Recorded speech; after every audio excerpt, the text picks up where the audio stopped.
Hey everyone, welcome. We are here at Crystal Mountain in Michigan at the Total Archery Challenge, joined by Sean, the man in charge today. Yeah. How's it been going? This is day 2. How's day 1 and day 2 going so far? Awesome. Day 1 was busy. This is our biggest Michigan event yet.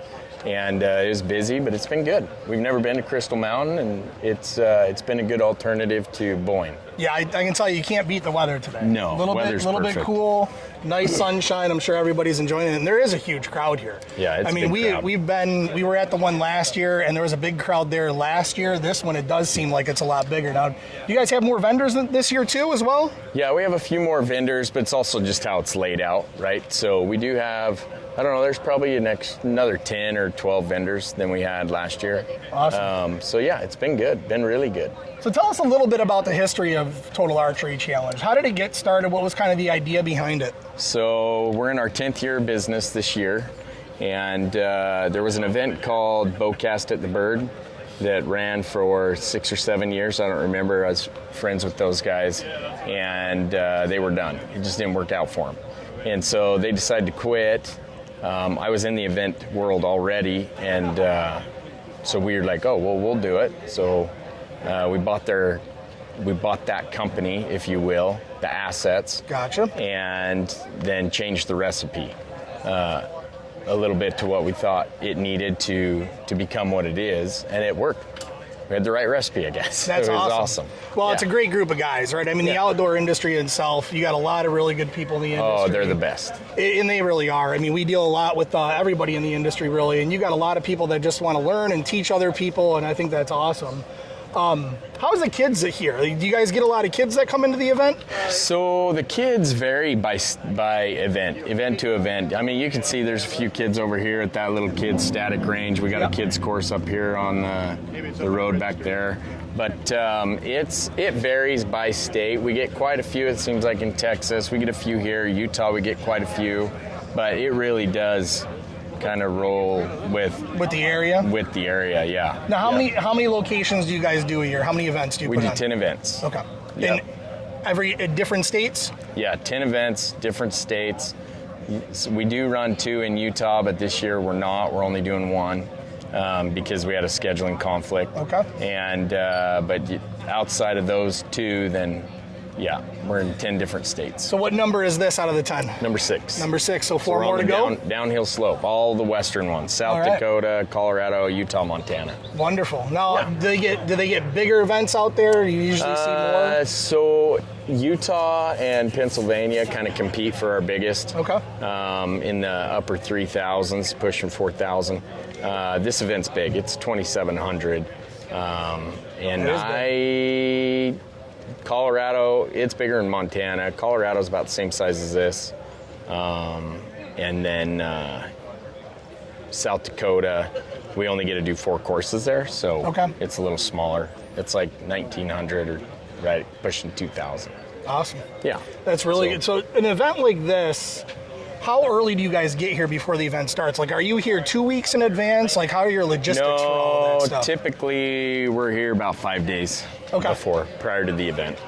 Where this was a new one, we were here a week early, but typically we're in that 4 to 5 day mark to get it all done. So, but we got a team, we got a way we do it, we know how, and so everybody just jumps in and gets rocking. And well, I've heard that many times today already, is that you guys just have it down to a science in order to get these events in and done. Yeah, so. We have a really good team, and everybody knows their job and gets it done. So it's pretty awesome. Now, you can't beat good people. So. No, you absolutely cannot. So it's been fun. Walk us through a little bit about the courses themselves. How many different courses do you have, and what are kind of the differences? At this event, we have 6 different courses. We've got the Sitka course, Prime, Knock On, all come off the mountain behind us. If you want to call it the mountain, the hill behind us. Yeah, we are in Michigan, so they're small. They're big hills. Michigan. Yeah. So anyway, we've got those 3 courses come off of this. They all go out to 100 plus yards. Okay. Got some good angles to them, which is what we try to do, and just some uphill, downhill, stuff in the way, whatever. Some long bombs, just because it's fun to watch an arrow fly. And then you've got the Rocky Mountain Elk Foundation course, Black Rifle Coffee course, and Loophole. at this particular event, you shuttle to those to a couple different locations. Okay. And those go out, they vary. Loophole goes out to 60 yards, Black Rifle Coffee goes out to 75, and then the Rocky Mountain Elk Foundation course goes out to 100 and whatever, around 100. So are they different skill levels? Yeah, for the most part, it's more the distance on the skill level side, and it varies some depending on the venue. Like at this one, not a lot of topography on the Loophole, Black Rifle, or Army, of course, like you would have here. Yep. So that alone changes some of that skill level, but at other events, they're going to be on the mountain. Gotcha. So it varies by venue, but Loophole is typically the easier one to get going on, a little more open shots, but we still try to add some of that fun, put some things in the way, make it feel more lifelike if you're in the woods. So how long does it typically take to get through a course? Well, that varies greatly by venue. Here, smaller courses, so smaller mountain, you're looking at 2.5 hours on a course here. Okay. Where some of our other mountains, you're looking at 4.5, 5, 6 hours for a course, depending on where you're at. Like in Utah and Montana and Colorado, I mean, you're up a long ways up and it's a long ways down. So yeah, well, so that's it why I varies. see a lot of people walking around with backpacks and like camel packs for the water and stuff like that. So if somebody's coming here for the first time, doesn't really know what to expect, what would you say they need to bring? Like, what's kind of the necessities? So one is definitely bring something to carry water and snacks and, you know, your arrows, a lightweight rain gear, because we typically get rain at every event. We supply water on course, but we don't supply like water bottles. So you need something like that, and then a good pair of whatever you hike in. If it's shoes, great pair of shoes. If you're a boot guy, a good pair of boots, because you are going to put some miles on. Right. These courses here, like I said, are a little shorter. You're looking at 2.5 to 3 miles. At some of our other venues, you might put in 6.5 miles. Gotcha. Of some steep terrain, so right? You're out and about all day. I mean, you're out all day. Yeah. You're basically doing it like you would if you were hunting for real. Yes, absolutely. Okay. Yep. Good. Yep. So that's really what we recommend is just that and maybe a few extra arrows, because we do make some tight windows on some of the shots on purpose by design, and you can test your skill level at that too, but you may lose an arrow. Awesome. Yeah. Awesome. Well, we love this event. I mean, we've been here again. I mean, this is just our second year coming. Nice. And well, we absolutely love it. There's so many good people here. Love what you guys are doing with everything. If people are interested in finding out more, where can they go to find out more? So there's a couple places. Go to totalarcherychallenge.com. That's more like the static info. It's the same, we just leave it up. Gives you all the frequently asked questions, dates, all that kind of stuff. And then follow us on Instagram, Total Archery Challenge, or Facebook. And then we also have our own app that we're pushing. It's called TAC Pass. It's an app available on Apple or Android.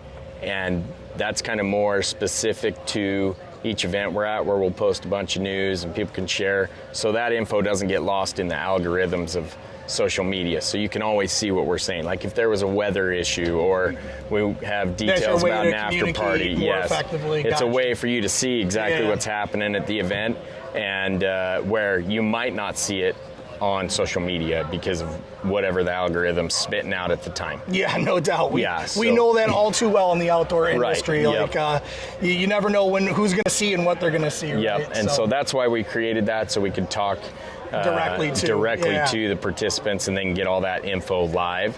For example, we just posted about that after parties. That's something we do at every event. We do a fundraiser for veterans with Warrior Rising, and then we'll do a fundraiser for conservation, and we do that typically with Rocky Mountain Elk Foundation. What a great way to give back to. Oh, it's cool. Beat that. Yeah, you guys really have a well-rounded event here. Yeah. That's absolutely amazing. Well, and the crowd's good, and they donate, so it's really cool to watch, and it is a good opportunity to get involved, and you're going to win stuff. Yep. Potentially. Yep. Now I know you guys got some big giveaways going on too, right? Like the so bear we do. Truck, we're doing a couple of vehicles. We do the it's actually the Trophy Ridge truck. That's right. Left. They changed to the Trophy Ridge. The bear truck was last year's. We just, since the AJ's here, we're like, hey, bring the truck over, park it there. It looks cool. So the winner brought his truck up here from. That's awesome. So Trophy Ridge's truck. That's the 111-yard shot on a caribou. And we give that away at the end of the tour. And then we're also giving away the 73 Bronco. It's the Yeti Bronco. Comes with that trailer with the same setup, lightener rack and all that. That's an off-road trailer, an overland trailer. And that, we're actually doing it with Yeti, Shields, and RMEF as a conservation drive. And you get entered by signing up for a membership on RMEF, and that puts you in to win. Awesome. Yeah, and we'll give that away in December at the RMEF does a big expo during NFR Hunter Christmas in Vegas, and they're going to give it away at that venue. What a great event, man. That is, and giving back to conservation, you can't beat that. No, so. Veterans and conservation, there's no better combo. 100%. Yeah. Couldn't agree more, man. Yeah. That is the way to do it. So, Sean, I appreciate you spending some time with us today. Well, thanks for being here. It is such a great event, and we can't wait to see how this kind of goes on in the future too. It's doing nothing but growing. So yeah, it's been growing. We've been lucky. Yeah, it's awesome. So awesome, man. Thank you so much for you being joining here. us. So, thank you. Thank you.